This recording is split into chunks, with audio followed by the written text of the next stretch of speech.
അസ്സലാമു അലൈക്കും. ഇന്ന് പരിശുദ്ധ ഖുർആനിലുള്ള ഒരു ദുആയാണ് പരിചയപ്പെടുത്തുവാൻ ഉദ്ദേശിക്കുന്നത്. അതായത് യൂനുസ് നബി അലൈഹിസ്സലാം മത്സ്യത്തിൻ്റെ വയറ്റിൽ അകപ്പെട്ടപ്പോൾ പ്രാർത്ഥിച്ച ഒരു പ്രാർത്ഥനയാണ്. ഇനി നമുക്ക് ആ ദുആയിലേക്ക് കടക്കാം. ഇത് സൂറത്തുൽ അംബിയായിലെ 87-ാമത്തെ ആയത്തിലാണ് അടങ്ങിയിട്ടുള്ളത്. ലാ ഇലാഹ ഇല്ലാ അൻത സുബ്ഹാനക ഇന്നി കുന്തു മിനൽ ളാലിമീൻ. നീയല്ലാതെ ഒരു ആരാധ്യനുമില്ല, നീ എത്രയോ പരിശുദ്ധൻ, തീർച്ചയായും ഞാൻ അതിക്രമകാരികളിൽ പെട്ടുപോയിരിക്കുന്നു. ഈ പ്രാർത്ഥന മുഴുവൻ വിശ്വാസികൾക്കും ബാധകമാണ്. വളരെ മഹത്വമേറിയ ഒരു പ്രാർത്ഥനയാണ്.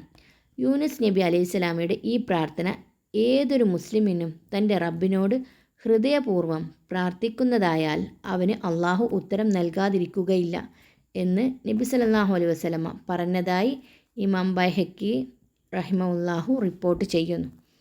അപ്പോൾ ഏതൊരു പ്രയാസമുള്ള സന്ദർഭങ്ങളിലും ബുദ്ധിമുട്ടിലും വിഷമങ്ങളിലും എല്ലാം തന്നെ ഈ ദുആ എല്ലാവരും പതിവാക്കുക. തീർച്ചയായും അള്ളാഹു ഉത്തരം നൽകുക തന്നെ ചെയ്യും. ഇൻഷാ അല്ലാഹ്. അസ്സലാമു അലൈക്കും.